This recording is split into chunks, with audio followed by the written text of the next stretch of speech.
সাকসেসের সংজ্ঞাটা আসলে একেকজনের কাছে একেক রকম। সবাই মনে করে যে আমি আমার লাইফের সাকসেস হয়তোবা পাইছি এই মেহেদি সেক্টরে এসে।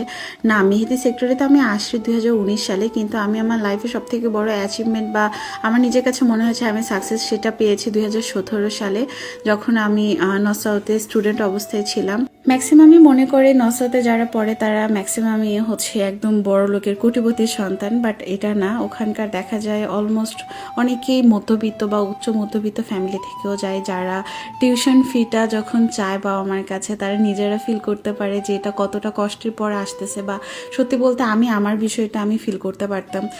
প্রথম সেমিস্টার থেকে আমি দেখতাম আমার বাবার কাছে যখন আমি সেমিস্টার ফির জন্য ফোন দিতাম, আমি অটোমেটিক মোবাইলে আমি টাকা চাইতেছি, বাট তারপরও আমার চোখটা না একদম নিচের দিকে তাকায়। আমি পরে বাবাকে বলতাম যে বাবা আমার সেমিস্টার ফি দিতে হবে। অ্যান্ড বাবা যখন সেমিস্টার ফি দিয়ে আমাকে আবার কল দেয় কনফার্মের জন্য যে আমি টাকাটা পাঠিয়ে দিছি, ওই মোমেন্টটাতে না এত বেশি খারাপ লাগতো আমার। আর মনে হতো যে 3 মাস পর পর এরকম এতগুলো করে টাকা বাবা দিচ্ছে, তার উপরে হোস্টেল ফি, থাকা খাওয়ার একটা খরচ, যেহেতু আমি ঢাকাতে থাকতাম আর আমার ফ্যামিলি নগাঁতে থাকতো।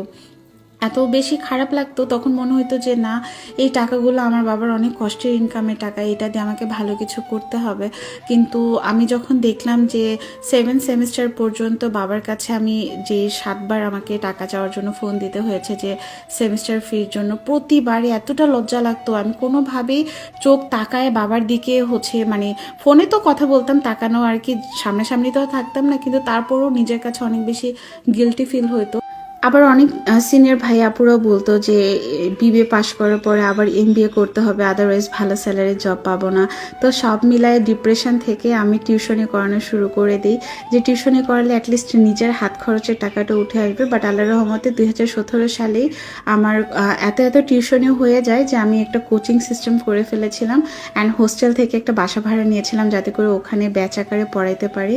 অ্যান্ড আল্লাহর রহমতে ওখান থেকে আমার এত ভালো আর্নিং আসতো যে আমি নিজের খরচ থেকে শুরু করে আমার সেমিস্টার ফিটাও 9 সেমিস্টার থেকে আমি আমার নিজের সেমিস্টার ফিটা নিজে দেওয়া শুরু করি। অ্যান্ড ওই দিনটা আমার কাছে সব থেকে বড় অ্যাচিভমেন্ট বা মনে হচ্ছে যে না, আমি সাকসেস, যে এখন থেকে আর আমার বাবার কাছে সেমিস্টার ফি টাকার জন্য ফোন দিতে হবে না। তো বাবাকে যেদিন আমি ফোন দিয়ে বলছিলাম যে এই সেমিস্টারে, আসলে বাবাকে আমি ফোন দিই নাই, প্রথমে বাবাই ফোন দিয়েছিল যে কী ব্যাপার এবার সেমিস্টার ফি টাকা তুমি চাচ্ছ না কেন।